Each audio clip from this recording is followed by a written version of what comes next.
வணக்கம் நேயர்களே. 150 வருடங்களுக்கு முற்பட்ட பழமையான ஒரு அரச மரம் வேரோடு சாய்ந்து அந்த பிரதேசத்தில் மட்டுமல்ல மாவட்டத்தையே அதிர்ச்சிக்கு உள்ளாகியுள்ளது. இது தொடர்பாக நாங்கள் பார்க்கலாம். யாழ்ப்பாணம் குப்புளான் பிரதேசத்தில் சோதிவளவில் இருக்கக்கூடிய சொக்கநாத விநாயகர் ஆலயம் உண்டு. அந்த ஆலயத்தில் இருக்கக்கூடிய அரச மரம் 150 ஆண்டுகளுக்கு முற்பட்டது. நேற்றிரவு பலமான காற்று யாழ்ப்பாணத்தில் வீசியது.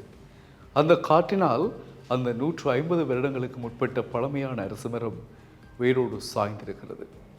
அது சாய்ந்த நேரம் இரவு என்றபடியினால் பாரிய அனர்த்தங்கள் தவிர்க்கப்பட்டிருக்கின்றன.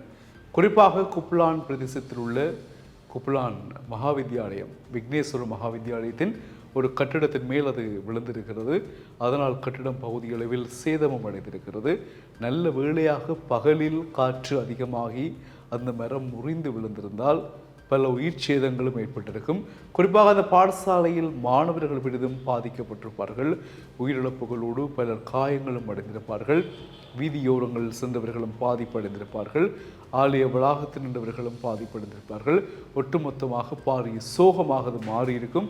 நல்ல வேளையாக இரவு வேளை என்பதால் அது மரத்தோடு மட்டும் நிறுத்தப்பட்டு விட்டது. இது அந்த பிள்ளையாரனுடைய அருளினால்தான் பகல் வேளையில் இடம்பெறாமல் இரவு வேளையில் நிகழ்ந்ததாக கிராம மக்கள் சொல்லிக் கொள்ளுகின்றார்கள். பொதுவாகவே ஆலய விருட்சம், தல விருட்சம் என்பது மிகவும் பழமை வாய்ந்தது. ஆலயத்தோடு சேர்ந்து இருக்கும். அந்த ஆலய தலவிருட்சத்தை சுற்றித்தான் கட்டிடங்கள் அமைக்கப்பட்டு கோபுர குண்டலங்கள் எல்லாம் அமைக்கப்படும். இது பாரம்பரியமாக சைவ மக்களுடைய ஆலயங்களில் இருக்கக்கூடிய ஒரு வரலாறு. அந்த தலவிருட்சங்கள் ஆலயத்தின் பெருமைகளை சொல்வது மட்டுமில்லாமல் நாங்கள் சென்று வருகின்ற போதெல்லாம் ஆலயத்தின் பெரும் நிழலை எங்களுக்கு திறக்கின்றன. அவ்வாறு மகிமைமிக்க பிரசித்தி பெற்ற எத்தனையோ ஆலயங்களை நாங்கள் பார்த்திருக்கின்றோம். ஏன் இன்றும் கூட ஆலயங்கள் கட்டிடங்கள் இல்லாமல் தலங்கள், அந்த தல மூர்த்தி தலம் தீர்த்தம் என்று சொல்வார்கள்.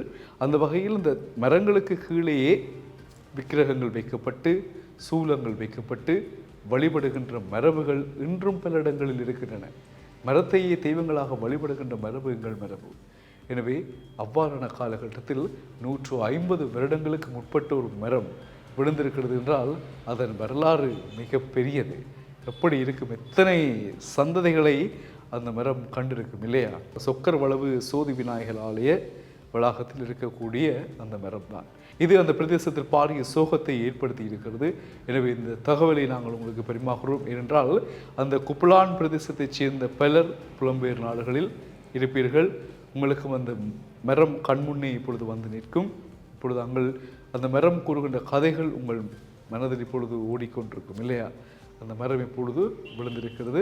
முடிந்தால் அந்த இடத்திற்கு சென்று நாங்கள் அதை உங்களுக்கு காட்டுகிறோம். இப்பொழுது நீங்கள் பார்த்து கொண்டிருக்கக்கூடிய காட்சிகளை தவிர வேறு ஏதாவது அந்த ஆலய சூழலில் இருந்தால் நாங்கள் கண்டிப்பாக உங்களுக்கு அதை காட்டுவோம். இணைந்திருங்கள் டியூப் தமிழுடன். வணக்கம் உறவுகளே.